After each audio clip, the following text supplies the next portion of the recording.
Kami sebagai rakyat Indonesia tidak masalah kok dengan ijazahnya Pak Jokowi. Pada prinsipnya kami rakyat itu, yang penting selama kepemimpinan beliau, dia benar-benar melakukan tugasnya dengan baik. Hasilnya ada. Bahkan daerah-daerah, wilayah-wilayah yang selama ini tidak pernah diperhatikan, itu benar-benar diperhatikan selama Bapak Jokowi memimpin bangsa ini. Hanya itu yang kami butuhkan. Apa gunanya kalau punya ijazah asli? Apa gunanya kalau punya pendidikan yang tinggi, tapi tidak punya kontribusi untuk bangsa dan negara ini? Apa gunanya? Kalau punya ilmu yang tinggi, kalau punya ijazah yang tinggi, kerjaannya hanya untuk mengobok-obok bangsa ini, hanya untuk memecah belah bangsa ini. Roy Suryo dan kelompoknya pada akhirnya nanti akan masuk penjara, tetap masuk penjara. Walaupun kelompoknya Roy Suryo nanti masuk penjara karena terbukti bersalah, tapi mereka tetap menganggap bahwa kelompok mereka itu telah menang. Mereka masuk penjara, tapi kenapa mereka tetap dianggap menang? Nah, kalian dengar sebentar ya. Nanti ketika kaum pembenci ini masuk penjara karena terbukti bersalah, mereka akan membuat isu baru lagi di media kalau mereka itu didiskriminasi hukum. Kami hanyalah anak bangsa dan masyarakat yang ingin membuktikan kebenaran, malah dijebloskan ke penjara. Hukum di negeri ini memang sudah tidak adil. Masyarakat harus bergerak. Belum lagi kalau isunya mereka itu didukung oleh media seperti TV One. Tahu sendiri kan, TV One itu suka dukung isu-isu yang tidak berguna, isu-isu yang menyesatkan pikiran rakyat, isu-isu yang bisa memecah belah persatuan. Media-media besar mereka itu malah support itu. Malah mereka support untuk bahas itu di media. Bukannya bikin acara tentang bahas RUU perampasan aset yang bisa menguntungkan rakyat, mereka malah bikin acara yang tidak penting, yang tidak jelas. Setelah Roy Suryo dan kelompoknya ini mendapatkan dukungan dari media-media besar ini untuk menyebarkan isunya mereka ke berbagai macam media, makin menyala dah isu di media nanti ini. Seolah-olah mereka nanti itu masuk penjara karena didiskriminasi hukum atau karena hukum salah digunakan. Padahal mereka masuk penjara ini karena mereka punya kebodohan sendiri. Pikiran dan akal sehatnya mereka itu sudah tidak terpakai lagi karena sudah tertutup oleh rasa kebenciannya mereka. Jadi kalau Roy Suryo dan kelompoknya sudah masuk penjara, nanti kita masyarakat itu jangan terpengaruh ya. Jangan terpengaruh dengan omongan mereka yang bilang begini, kami anak bangsa yang ingin berjuang tetapi malah mendapatkan diskriminasi hukum dari pemerintah, dari lembaga hukum. Tai kau. Biarkan saja mereka dan kelompoknya itu terus bersandiwara, kasih tinggal saja mereka itu. Orang-orang gila, orang-orang seter semua itu. Karena kalau sampai masyarakat percaya dengan isu yang Roy Suryo dan kelompoknya buat ini, otomatis Roy Suryo menang. Tapi kalau masyarakat tetap tidak percaya dengan isunya mereka, bahkan tidak peduli dengan isu yang mereka utarakan di media, mereka 100% kalah telak. Karena mereka gagal meyakinkan masyarakat lewat opini yang mereka utarakan di media selama ini. Sia-sia jadinya perjuangan mereka selama ini kalau sampai masyarakat tidak percaya juga dengan isunya mereka, ya sia-sia. Buat yang belum mengerti tentang gunanya isu di media itu apa, dan yang belum mengerti apa tujuan asli dari tuduhan ijazah palsunya Pak Jokowi ini dari kelompoknya Roy Suryo, kalian silahkan nonton video saya yang ini, yang ada mukanya Rocky Gerung ya. Di sana saya sudah jelaskan semua kok tujuan mereka dan keuntungan untuk mereka itu apa. Kalian nonton sampai selesai ya video yang ini yang ada mukanya Rocky Gerung, pasti kalian mengerti kok. Maaf Pak, kami bukan rakyat biasa Pak. Ini akan rusuh Pak. Serius. Kami 12 orang ini bukan orang biasa Pak. Kami punya bukan punya banyak masa atau apa, rusuh Pak. Rusuh? Tifa ngancem rusuh. Yang mau rusuh siapa Tifa? Yang mau rusuh siapa sih? Ini saja sekarang senator dari Amerika sudah memberikan nota kepada kami. Dulu tahun 98 ada seorang aktivis yang juga dilakukan kriminalisasi tahun 98. Omon. Ya Pak, namanya Pak Bintang Pamungkas. 15 senator dari Amerika bersurat kepada Presiden B.J. Habibie dan beliau dilepas. Apakah ini tidak jadi presiden berikutnya ke buruk lagi gitu? Jadi Anda mau bebas juga gitu? Hah? Anda mau bebas juga gitu? Setelah puas memfitnah dan menghina Pak Jokowi, Anda mau bebas gitu? Sorry ye. Jadi mohon ya, karena ini sudah sampai di level internasional. Jadi ini bukan persoalan biasa Pak. Hak asasi manusia nih kami Pak.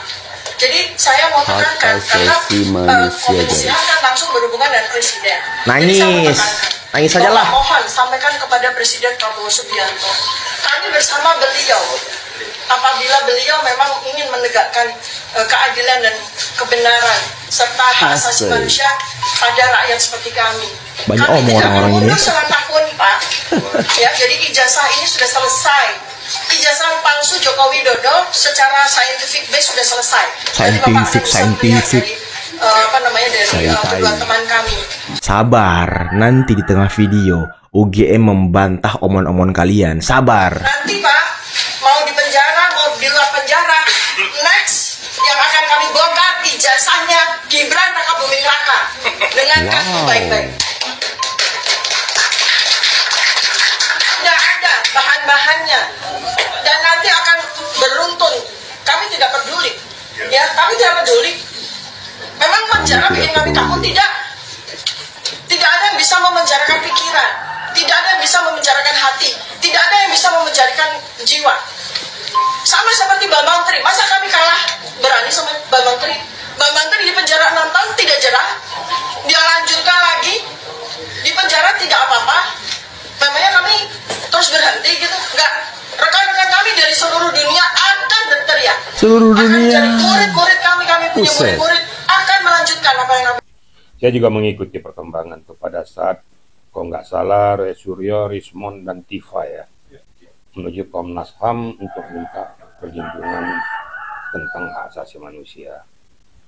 Saya lihat juga duduk tuh di dekat Komnas HAM tuh sambil bahasa yang kurang mendidik ya dari seorang Rismon juga. Nanti ada Saya juga videonya ya bingung minta guys. perlindungan, tapi dia sendiri pun memperlakukan dirinya juga tidak ada etika sopan santun. Bahkan mendiskreditkan Komnas HAM dan menyatakan bila penting dibubarkan saya jadi ketua Komnas HAM. Ini lucu nih manusia yang satu ini. Pengen Agak lain dilindungi tapi arogan. Jadi saya nggak tahu nih bentuk manusia model apa, semua disalahin sama dia. Sementara selama hidup di dunia ini nggak ada yang pernah dibuat yang baik terhadap negara ini. Apa sih yang sudah ditorehkan di negara ini? Sombongnya Nggak setengah ada. mati manusia yang satu ini. Sebenarnya nggak layak untuk dilindungi manusia kayak gini. Datang ke Komnas HAM dengan gaya preman lagi. Gaya tuh ngomong mendiskreditkan Komnas HAM, kemarin mendiskreditkan polisi, dan besok mendiskreditkan siapa lagi. Terus mau apa di dunia persilatan nih? Kemudian datangilah ke Surakarta, datangin ke sini, nggak ada kerjaan nih orang nih. Pertanyaannya, ya, apakah dia ini menggunakan dananya murni? Nah, saya terpaksa ngomong kayak gitu. Emang pakai daun ke sana kemari, apa pakai biaya itu? Siapa Ya yang syukur-syukur lah membiayai kita itu? berdoa tuh biaya pribadi dia. Terus biaya siapa yang dipakainya? Apa setiap hari nggak ada kerjaan lagi nih manusia ini? Kerjanya lari ke sana, lari ke sini, nggak karu-karuan. Nah maunya kalau diterima Komnas HAM, terus sesuai dengan keinginanmu, merasa dikriminalisasi. Sekali lagi saya katakan bahwa yang mengkriminalisasi kamu itu ya kamu sendiri. Iya betul. Kau coba Setuju ya, guys? mengkriminalisasi orang lain, terus kau merasa dikriminalisasi. Itu Jangan menuduh namanya orang playing lain. victim namanya tuh. Ya.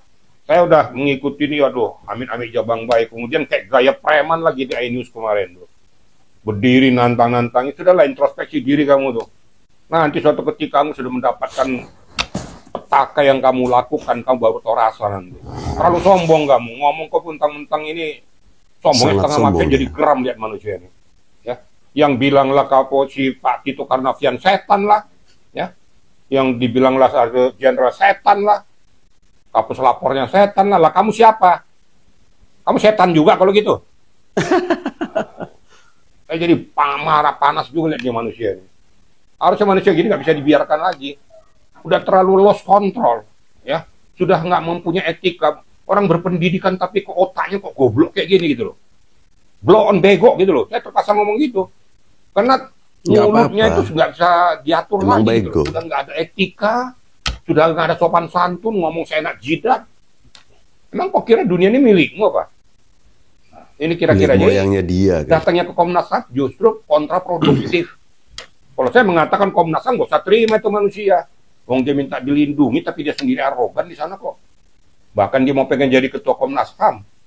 Bubar Buset. dunia persilatan kalau kau ketua Komnas HAM, hancur negara Indonesia. Hancur, Kayak iya model-model kayak hancur. kau itu. Ada 10 aja kayak kamu tuh rusak Indonesia ini. Kira-kira gitu ya. Jangan rusak minyak malah balik. Kalau ada pemimpin berpikir, ya kan diduga ijazahnya palsu, tapi bisa menuntut 10 tahun gimana? Negara Indonesia, Saya kan sudah berkali-kali mengatakan, ya sudahlah. Ini kan semua sudah permainan semua, ya. Saya terpaksa ngomong kita permainan. Saya rasa ratusan juta rakyat Indonesia juga bukan orang bodoh. Ya. Iya. Bisa memilih pemimpinnya 2 periode terlepas apapun bukan orang bodoh. Nggak mencermati situasi kondisi itu. Sekelas Presiden Republik Indonesia loh.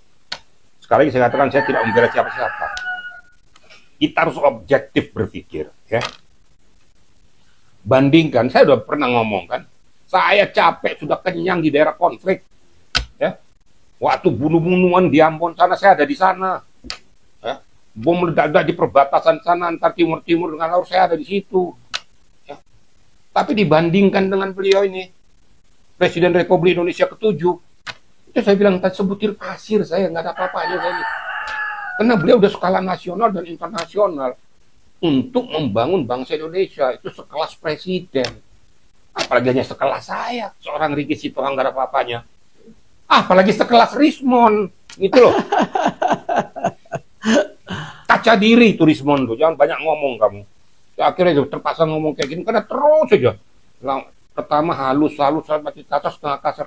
Ini betul-betul bajingan betul manusia. Kok ngomong sudah nggak lepas. Seorang apapun alasannya. Ingat loh, Tito Karnavian itu sudah benar-benar menorehkan sejarah bom Bali dia loh. Ya, bom Bali yang mengungkap bom Bali itu Tito Karnavian juga loh. Timnya tuh. Jangan main-main kau. Kau apa yang kau ungkap? Yang kau ungkap cuma kebobrokan yang nggak jelas saja. Menunjukkan kebobrokan dirimu.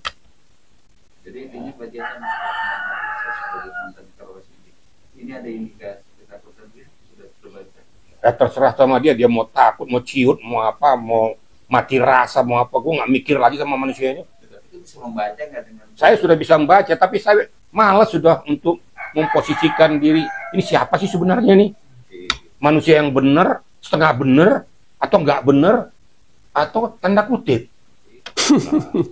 Tanda Enggak, kutip. ini kok bilang semua gila kok, semua setan kok. Kalau di setan ya kok juga lebih setan lagi dong. Induknya setan setan. perutmu aja gitu loh. Nggak tahu kok emang kau kira gampang cari jenderal, aku cari apa kau?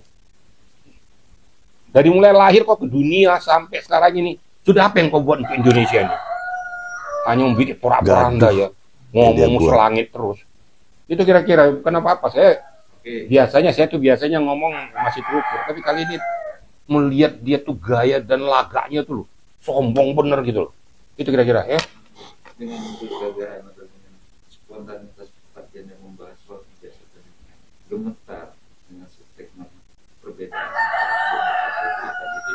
kata itu kan, dan tentu dengan agak preman lah kasarnya kan begitu. Loh, bahasanya juga bahasa preman kok. Kan pertanyaan saya kan cuma satu. Lah kau bilang Tito Karnavian setan. Itu mantan Kapolri bintang 4 loh tuh. Dia tuh ikut mengungkapkan bom Bali loh, ya, menyelesaikan bom Bali yang dia di Bali sana. Lah, kau bilang setan. Lah terus kau tuh setan nggak kira-kira? Balikin lagi gitu. Mau apa lagi kepolisian nih? Mau memenjarakan kami? Lihat gayanya Risma. Komnas HAM di mana berdirinya berpihak pada kami? Harusnya kan meminta bukti. Polisi, benar nggak itu? Transkrip nilainya benar nggak? Ada nggak? Dipaksa guys. Skripsinya bagaimana? Belum lagi tadi tanda daftar juga sarjana muda, nilainya jelek. Udahlah, desak Kak Komnas HAM melalui Presiden Subianto untuk melakukan tadi saya bilang waktu di luar rekonsiliasi nasional. Bagaimanapun Joko Widodo sudah kadung jadi presiden. Ya, bahkan saya memilihnya juga tahun 2014. Kena tipu juga saya. Nah. Oh enggak ya? Oh, bersyukur Mas, bersyukur. Nah, rekonsiliasi coba berbicara kepada Presiden Prabowo Subianto begini-gini. Saya yakin Kapolri itu tahu itu Jokowi itu ijazah palsu. Tetapi kepolisian memang sudah biasa memanipulasi, Pak. Mau saya ceritakan di sini, di RDP kita ceritakan. Saya bongkar semua rekayasa kepolisian. Ya.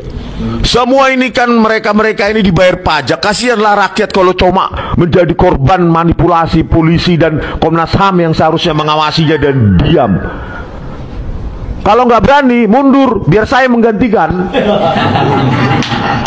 Saya akan teriak-teriak itu bahkan ke luar negeri, bahkan ke Prabowo Subianto. Tiap hari saya berkunjung. Bagaimana? Berani nggak Komnas HAM? Ya, Komnas HAM mau nggak, berani nggak menyuarakan ini supaya Jokowi jujur, lakukan rekonsiliasi nasional. Kami pun tidak ingin Jokowi lebih malu lagi, lebih babak belur lagi di mata dunia. Nggak mau memenjarakan dia pun nggak mau. Ya sudahlah, Asal ini pelajaran penting supaya Indonesia ini punya presiden besok yang berkualitas, bukan orang yang seperti ini. We walk the talk, not only talk the talk. Ya, harusnya jauh lebih smart, lebih pintar, bijak daripada seorang Rismond yang nobody. Ini menyelesaikan satu kalimat aja, kausalitas kalimat satu ke kalimat dua aja nggak bisa kok. Joko Widodo memang terkenal ikon penipu, pembohong Indonesia. Ngeri kali ya anak bangsa. Terus lembaga-lembaga yang dibayar rakyat ini bagaimana posisinya? Apakah diam, aman? Yang penting gue jabatan gue aman. Saya nggak mau nyenggol Jokowi, masih kuat dan dia punya banyak jaringan. Kapolri aja masih dipertahankan Prabowo Subianto, apalagi kami. Jangan seperti itu. Lebih baik berkorban jabatan, yang penting pernah bersuara untuk rakyat. Gitu. Masa kita yang nggak dibayarin rakyat berani bersuara, nggak pernah nerima gaji itu. Bulan tanggal 1 besok nggak gajian. Tetapi orang-orang yang ada di sini kan tanggal 1 pasti gajian. Pasti gajian karena dibayari keringat rakyat. Terus makanya kami ya banyak kali Pak, saya teknisnya banyak sekali. Bapak pasti nggak paham kalau teknisnya kan saya apa karena Saya udah banyak mendengar lah bukan Pak, ada lagi. dari Pak Rismond yang di TV tapi aku ikuti terus. Nah itulah Pak. Terus apakah Indonesia ini akan menjadi negara pengecut hanya karena takut dengan Joko Widodo, atau negara kita ini didirikan oleh para pemberani kesatria? Tunjukkanlah. Atau kita bertemu di RDP dengan Joko Widodo, dipanggil, jelaskan proses akademiknya di RDP. Masa kami meneliti ijazah publik kok malah dikriminalkan, dan Komnas HAM, Kompolnas, semua bla bla bla itu yang entah berapa puluh lembaga pengawas penegakan hukum di Indonesia yang independen tapi diam dan penonton. Oh udah dikriminalkan, udahlah oke, biar damai, biarkan mereka masuk penjara, yang penting gue bulan depan gajian. Ngapain ngurusin, memang siapa mereka? Padahal digaji ya untuk ngurusin kami, supaya itu loh Pak. Coba Pak bayangkan Pak, Bapak nggak mendidih darahnya. Kami meneliti jasanya Joko Widodo, kena 9 pasal Pak.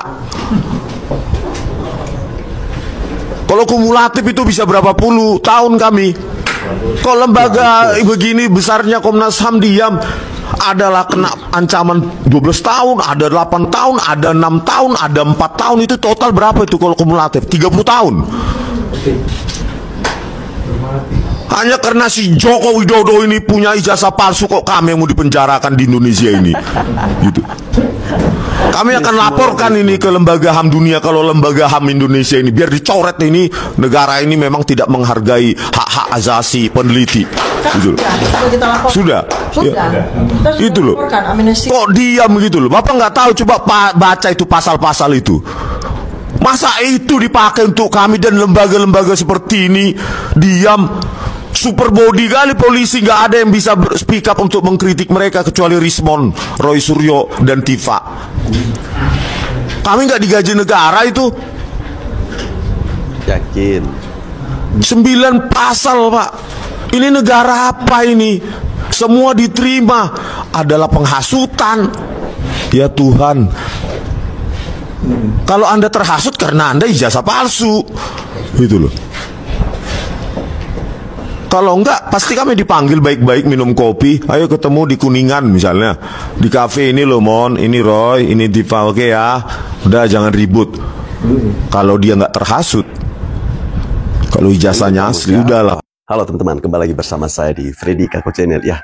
Setelah sekian lama channel ini tidak mengupload video, hari ini saya kembali hadir untuk menyapa teman-teman dengan sebuah informasi yang tentunya sudah bersama-sama kita dengarkan, sudah bersama-sama kita nikmatin ya. Sepanjang kurang lebih 18 menit tadi ya, kita mendengar bagaimana si Rismond datang mengadu ke Komnas HAM ya.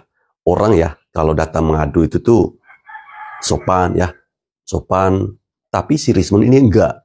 datang ke Komnas HAM seakan-akan atau seolah-olah dia memaksa Komnas HAM ini harus mendengarkan, harus mengikuti apa yang dia mau.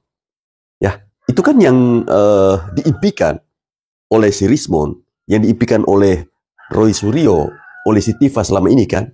Mereka selalu memaksakan publik untuk mempercayai apa yang mereka bicarakan. Mereka selalu bilang bahwa yang kami lakukan ini adalah mencari kebenaran. Tapi fakta menunjukkan yang dilakukan oleh si Rismond, yang dilakukan oleh Roy Suryo, yang dilakukan oleh si Tifa, itu hanyalah membuat sebuah pembenaran. Ya, semua institusi yang ada, semua lembaga negara yang ada di Negara Kesatuan Republik Indonesia tidak mereka percayai. Ya, polisi yang seharusnya kita percaya, yang telah meneliti, yang telah memberikan informasi bahwa ijazah miliknya Bapak Jokowi itu asli, mereka tidak percaya. Pengadilan, mereka tidak percaya. Ya, lalu mereka membuat framing bahwa gerombolan ini dikriminalisasi. Mereka tidak dihargai. Ya, penelitian-penelitian yang mereka lakukan itu tidak dihargai, tidak didengarkan. Bahkan mereka mengeluh, ya, gara-gara melakukan penelitian terhadap ijazahnya Bapak Jokowi, mereka malah dikenakan beberapa pasal. Katanya kalau diakumulasi itu bisa mencapai 30 tahun. Ya iyalah, emang kalian siapa? Kalian tidak punya hak untuk melakukan penelitian terhadap ijazahnya Bapak Joko Widodo. Bapak Jokowi itu bukan lagi pejabat publik. Dia sudah tidak lagi menjadi Presiden Republik Indonesia. Dia hanyalah seorang mantan Presiden Republik Indonesia. Kalian memaksakan agar Bapak Jokowi itu bergerak. Tapi ketika Bapak Jokowi mulai berbicara, ketika Bapak Jokowi mulai melakukan sebuah pergerakan, kalian kaget, kalian takut. Seharusnya kita sebagai anak bangsa itu tahu bersyukur, tahu berterima kasih kepada Bapak Jokowi yang sudah 2 periode memimpin bangsa ini dengan hati yang tulus. Banyak bukti-bukti, banyak hasil yang sudah dilakukan selama 2 periode kepemimpinan Bapak Jokowi menjadi Presiden Republik Indonesia. Lalu kemudian Anda begitu ngotot, Anda begitu getol mencari tahu apakah ijazahnya Bapak Jokowi ini asli atau tidak. Itu untuk apa? Itu untuk siapa? Apakah itu murni dari hati Anda? Ataukah memang ada desakan dari belakang? Ada bisikan dari samping? Tidak mungkin ya, kalau kita sebagai manusia yang punya akal yang masih waras.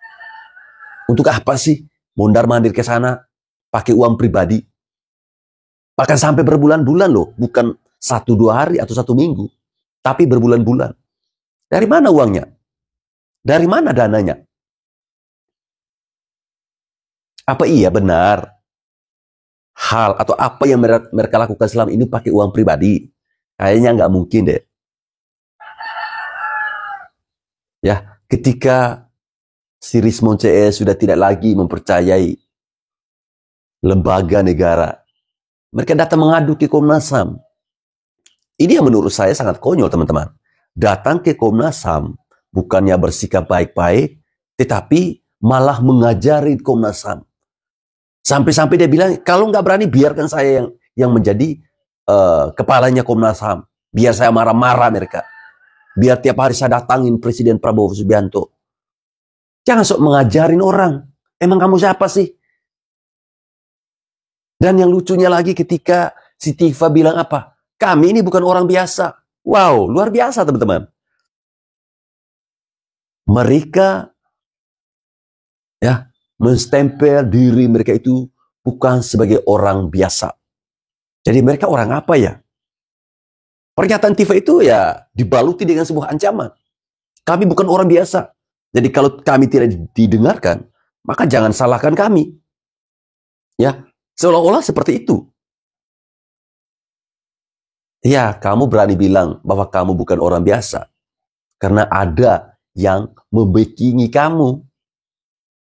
Ada orang-orang besar di belakang sana yang membackingi kamu. Kalau hanya kamu si Tifa sendiri, kalau hanya kamu si Roy Suryo sendiri, kalau hanya kamu si Risma sendiri, mana mungkin kalian berani bilang kamu ini bukan orang biasa.